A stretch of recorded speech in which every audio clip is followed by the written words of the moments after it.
नमस्कार, मैं माउली हिंदी समाचार में आपका स्वागत है और मैं हूं शेख इस्माइल। चलिए एक नज़र डालते हैं केजीबीवी में यानी कस्तूरबा गांधी बालिका विद्यालय पर।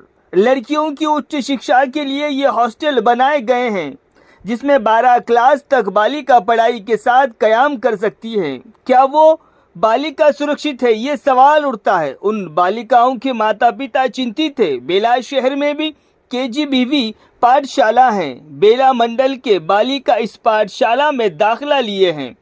अब सवाल उठता है कि सुरक्षा का सबसे पहले पहरेदार पर ध्यान केंद्रित करना होता है।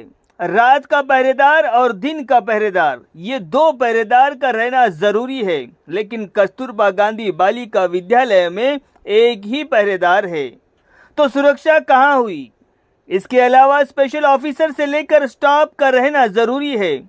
यहाँ तो बारी बारी या तो कोई नहीं टीचर या रहना चाहिए। अगर कुछ भी समस्या आती है तो तुरंत पहुंचने की सहूलत होना चाहिए। ऐसा कुछ नहीं होता है। इससे पहले फूड पॉइजन के हादसा, ये भी गंभीर हादसा था और हाल ही में अश्लील हरकत उस शख्स को तो रिमांड पर भेजा गया और सूत्रों के हवाले से हमें पता चला है कि उसके ऊपर केस भी दर्ज कराया गया। लेकिन इन सब बातों का होना, इस घटनाओं का घटना, इससे क्या साबित होता है? सवाल फिर से सुरक्षा का है।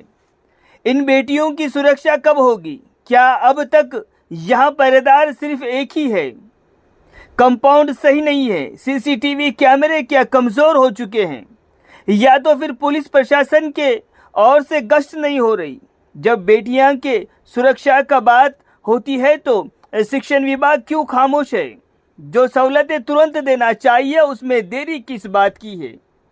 बच्चों के माता पिता चिंतित है और अहम बात, जिस पाठशाला में कार्यरत है वहां की शिक्षिका का पाठशाला में रहने से क्या दिक्कत है?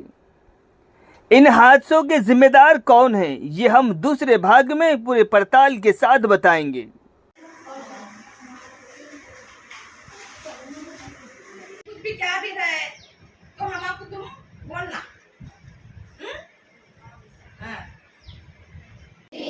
मध्याह्न भोजनं प्रारंभम्।